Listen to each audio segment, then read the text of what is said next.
with Washington and USC. And how about the way this line has 77 and a half? People certainly expecting a big game here from two of the top quarterback Heisman contenders here with Penix and Williams. Everybody says Williams kind of mailed in the season here a little bit so far, but that's not the case. I mean, we know he still can play for a big time, uh, award here in a game that is supposed to see a lot of points. And while I know that there are, probably a big chance that both teams are going to score in the 30s here, I would guess. I mean, I still got to think it's a little bit of an insult with a total that high. Maybe it will be an 80-point game, but I've got to think it's more, mid 30s here. Let's be realistic.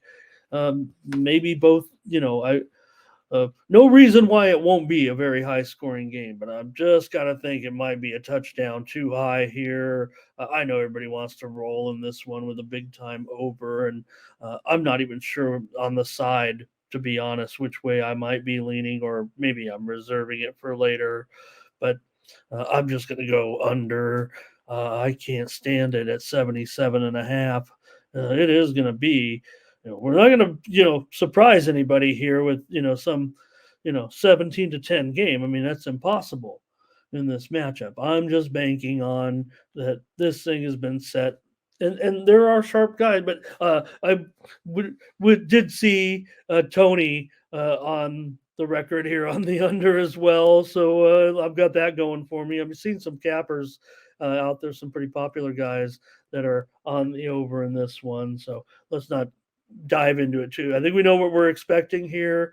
I just feel like the line has been set to, not everybody feels the same way I do, right? And I think some people would just say, well, I don't care what the total is, I'm going over, but not me. And Terrell, hello, thank you.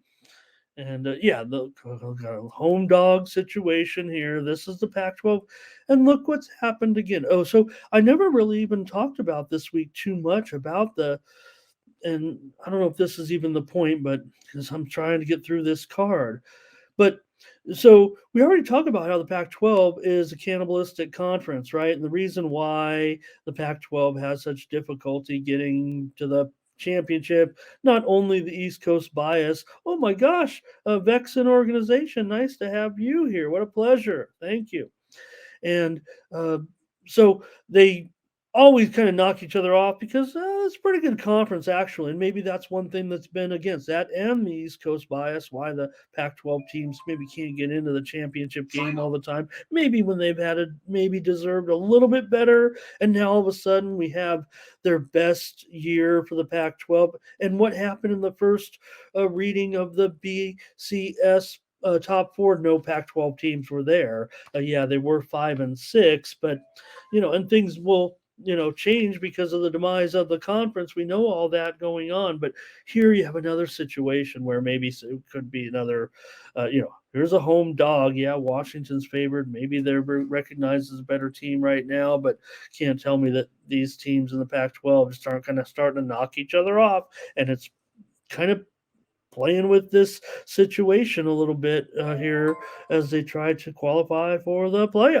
for the BCS. So we'll see what happens in that one. And there's, I see great handicappers on both sides, but let's take the under here and keep it going.